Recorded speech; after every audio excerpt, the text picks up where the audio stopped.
안녕하세요. 글로벌 오토모스 최영석입니다. 오늘은 2월 셋째 주 주목할 만한 뉴스를 정리해보는 시간입니다.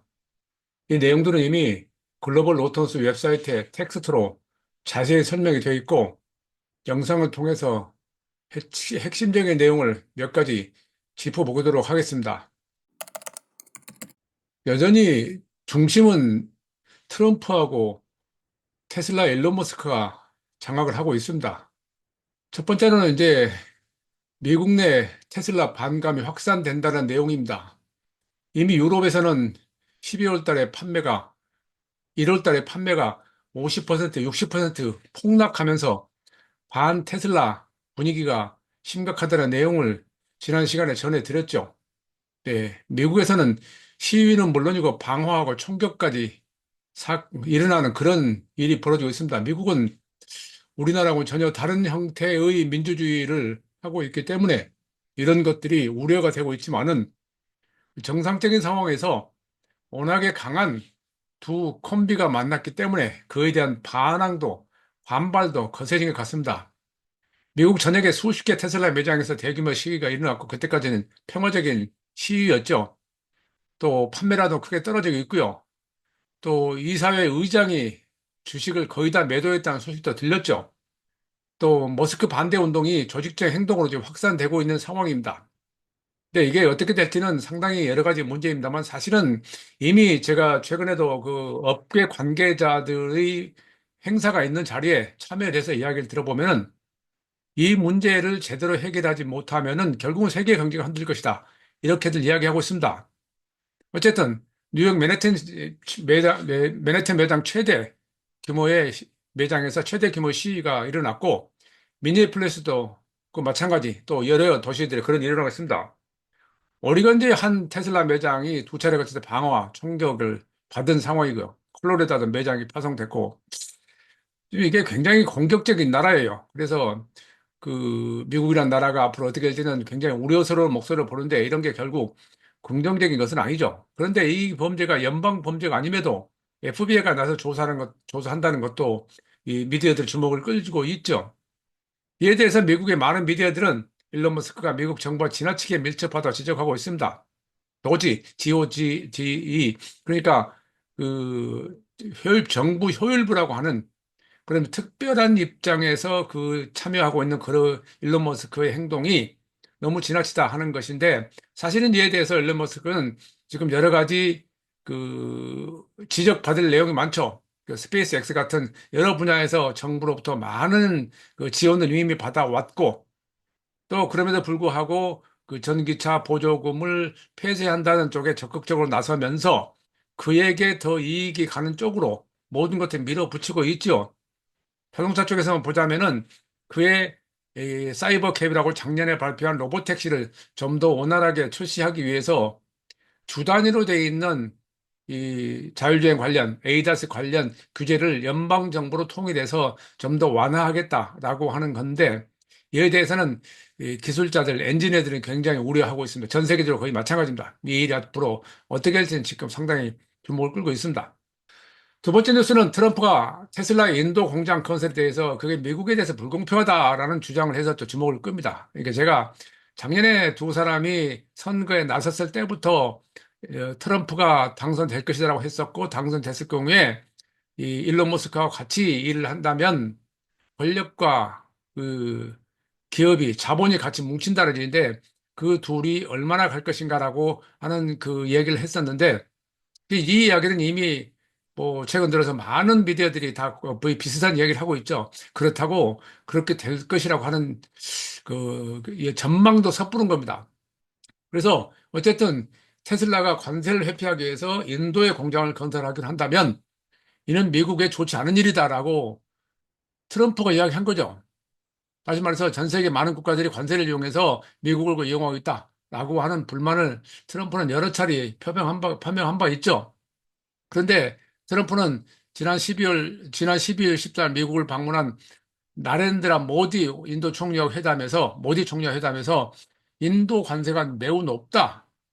그래서 이 상황에서 미국도 그만한 관세를 부과할 것이다라고 밝혔죠. 어떻게 될까요? 이 문제도 상당히, 그러니까 나 빼고 모두 나쁜 놈이라는 그런 인식을 미국은 트럼프는 가지고 있는 것이죠. 어쨌든 이 인도 정부는 2024년 3월 달에 이 기업이 최소 5억 달러 투자하고 3년 이내에 공장을 건설하는 것을 조건으로 일부 전기차의 수입 관세를 인하하겠다고 발표를 했었습니다. 그에 대해서 많은 전문가들은 그것이 테슬라에게 유리한 것 아니냐라고 했었는데, 일론 머스크는 이미 재작년에 모디하고 만나서 공장 건설까지 이야기를 했었습니다만은 그게 이제 유야무야가 됐죠. 그러니까 지금 이 테슬라의 입장에서는 이 인도군도 그렇고 그 여러 가지 지역에서 공장 건설을 하겠다는 것이 멈춰 있는 상황이죠. 이것이 앞으로 어떻게 될 것인가. 그러니까 실제 그 최근에 또 하나 등장한 것이 테슬라가 닛산의 주식에 관심이 있다 하는 그런 이 뉴스까지 등장하면서 새로운 양상으로 전개될 것으로 보이는데, 만약 닛산의 주식에 관심이 보인다. 그러면 어떻게 보면 장기적으로 본다면 테슬라가 닛산의 생산 시설을 활용해서 그 생산을 늘리겠다라는 쪽으로 간다는 것도 상상해 볼 수 있겠는데요. 최근에 그 일본 자동차 회사들의 흐름을 보면 그렇게 그것도 쉬운 일은 아닌 것 같습니다. 세 번째 뉴스는 독일 자동차 업계가 트럼프의 25% 관세에 대해서 강력하게 반발한다. 뭐 당연한 얘기죠. 그래서 유럽연합에 미국과의 협상에 나서라. 근데 미국은 독일 자동차 업계 최대 수출 시장이죠. 중국과 마찬가지로 어마어마한 그 부가가치를 올리는 시장인데 독일 자동차 수출이 13%가 미국으로 나갑니다. 그리고 독일 자동차 업체하고 부품업체가 미국 내에서 고용한 인원이 약 13만 명, 14만 명 가까이 됩니다. 그럼에도 불구하고 미국은 관세를 부과한다. 옳지 않다는 얘기죠. 그래서 독일 자동차 공업회 hildegardt 빌름 회장은 관세 부과는 잘못된 대응이다. 이는 결국 무역 전쟁을 초래해서 세계 경제에 부정적인 영향을 미칠 위험이 크다. 그 대부분의 경제학자들이 이 이야기를 하고 있죠.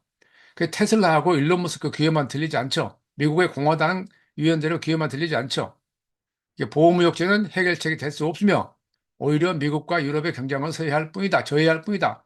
미국과 일본, 미국을 뿐이겠습니까? 전 세계 모두가 지금 그래서 다시 한번 경제 대공이라는 단어까지 전문가들이 등원할 정도로 지금 어려운 상황에 처해 있습니다. 어떻게 될까요?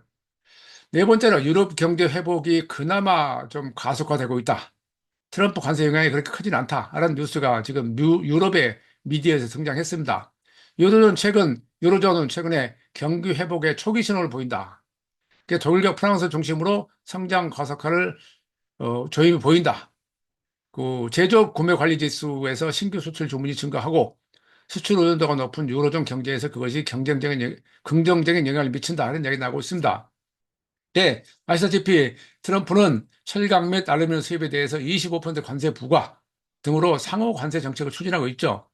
그런데 유럽의 대미 철강, 알루미늄 수출 규모가 크지 않아서 그 영향이 크지 않다는 얘기 나오는 겁니다. 이제 미국과 유럽연합 간의 관세율이 동일해질 경우 EU GDP는 0.02% 감소, 인플레이션은 0.01% 상승하는 데 그칠 것으로 예상하는 애널리스트들이 많이 있습니다. 물론 이건 어디까 예상이죠. 다만 또 제가 자주 말씀드렸지만 저는 그런 애널리스트 말들을 별로 믿지 않는 편인데 어쨌든 지금 그런 트렌드라 추세는 알아야 될 것 같습니다. 다만 전 품목 20% 일괄관세가 만약에 트럼프로 인해서 시행될 경우에 유럽의 유럽연합의 GDP 성장률은 0.9% 하락, 인플레이션 0.2% 상승. 그러면 경제가 어려운다는 얘기죠. 그래서 트럼프 행정부가 중국에 대한 관세를 대폭 인상할 경우에도 마찬가지로 중국 경제 위축으로 인해서 유럽의 대중국 수출이 감소하면서 부정적인 영향을 끼친다. 다시 말해서 세계가 얽혀있다는 얘기인데 미국이 자신들만 위해서 이런 어떤 정책을 펼쳤을 경우에 미국은 살 것이다 라고 하는 생각 자체가 잘못됐다는 초등학생 수준의 논림에도 불구하고 트럼프는 밀어붙이고 있습니다. 자, 다섯 번째 문제는 BYD 왕찬프 회장이 중국의 신에너지차, 전동화차죠. 네, 중국의 신에너지차는 하이브리드 전기차 빠졌습니다. 그러니까 배터리 전기차, 플러그인 하이브리드 전기차, 수소연료 전기차 세 가지를 말한 겁니다. 이 신에너지차가 경쟁사보다 보통 3년에서 5년 앞서 있다. 이렇게 말을 했습니다. 이건 CCTV하고 인터뷰를 통해서 나온 얘기인데 제품과 기술, 산업 체인 측면에서 세계보다 약 3, 5년 앞서 있다는 건데 저는 그 대목에서 산업 체인을 굉장히 주목하고 그에 대해 생태계를 많이 이야기를 했었는데 그 이야기가 왕찬프 입에서 나온 겁니다. 아시다시피 BYD는 1995년에 배터리 회사가 설립됐는데 그로부터 10년 후에 자동차 산업 시작했고 2021년 5월 19일에 100만 대의 신해차를 생산한 데 이어서 다시 3년 만인, 3년 반 정도 됐나요? 2024년 11월에는 1,000만 대째의 신의 일차를 수출했습니다. 저는 자꾸 BYD의 그 수치에 대해서 이야기를 하는데, 불가사의한 수치고, 이해할 수 없는 수치고, 상상할 수 없는 수치고, 어떻게 도대체 이런 일이 벌어진가를 했는데, 그에 대해서 저는 시장과 속도가 만들어낸 결과다. 물론 그런 것이 언제나 그랬듯이 속도는 속도에 대한 그 수업료를 지불해야 되죠. 어떻게 될지 모르죠. 그러나 많은 사람들이 말한 대로 세계관이 다른 것은 분명하고 중국과 서구와 세계관이 다른 건 분명하고 그 다른 세계관 속에서 기업을 육성하는 방법도 다르고 그 다른 방법 속에서 그들의 힘을 발휘한 것이 사실은 내수 시장이 어마어마하다는 것이다. 이렇게 이야기를 하고 있습니다. 그래서 JP모건은 2025년에 지난 2월 19일 날그 리서치 노트에서 BYD가 2026년에 650만 대를 판매할 것이다 전망했습니다. 재작년에 301만 대, 작년에 427만 대. 근데 요 원래 당초 재작년 7월 달에 예측했던 600만 대보다 더 증가한 수치입니다. 이제 불과 2년 만에 판매량이 220만 대 정도 늘어날 것으로 예상을 하고 있는데 이것이 이제 중국의 규모고 속도인데 물론 아직은 중국에서 판매되는 비율이 높기 때문에 이것을 일반화할 수 없다는 그런 논리도 제기하고 있습니다만은 그건 과거에 우리가 미국 시장에 집중했을 때 또 같은 이야기가 있었는데 과연 그랬던가요? 생각을 분명히 바꿔야 됩니다. 지금은 사고를 바꿔야 됩니다. 어떻게 대응할지 우리가 그 큰 시장에서 무엇을 얼마나 따올 수 있을지 그에 대한 연구를 해야 되지 뭐 그들에 대해서 부정적인 얘기만 한다고 해서 세상이 바뀔 일은 없습니다. 어쨌든 해외 시장 판매 전망치는 650만 중에서 50만 대 중에서 150만 대. 지금 작년에 중국의 자동차 수출이 650만 대였었나요? 이제 역사적으로 어느 나라도 한 나라가 1년에 수출을 500만 대 이상이 한 적이 없었습니다. 근데 지금 수출만 해도 수년 내에 1,000만 대가 올 것이다. 라는 예측을 할 수 있는 게 어렵진 않죠. 그 사이에 무슨 일이 있을지 또 다른 얘기고요. 어쨌든 이 BYD는 지금 상황에서 그들의 속도와 규모의 시장의 규모를 보이면서 그에 따른 여러 가지 정책을 추진하고 있고 그에 대해서 전 세계 많은 사람들이 주목을 끌고 있습니다. 최영석의 글로벌 인사이트 다음 시간에 뵙겠습니다. 감사합니다.